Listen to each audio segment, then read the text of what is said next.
God says, "What is in your hands?" We're still meditating on the conversation of God in the Old Testament.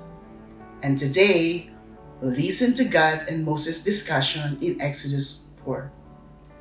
This is the beginning of the salvific series of the miracles that would ultimately end in the exodus of God's people from Egypt's slavery. In verse 2, "So the Lord said to him, 'What is that in your hand?' He said, 'A rod.' Some thought this rod was a special kind of staff, but since Moses already had it in his hand, it could have been a regular shepherd's staff. According to Kaufman Bible Commentary, how appropriate was such a choice on God's part? The Egyptians despised shepherds, and now it was to be a shepherd's staff that would humble and overthrow the all-powerful enemies of God's people. The might and the glory of Egypt would be humbled and destroyed by it. Yet, it was merely an instrument,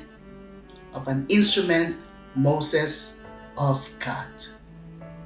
It is truly amazing how everything in our lives, no matter how simple, humble, or insignificant, is actually set up by God to serve His purpose at His appointed time. Do you know what this further means?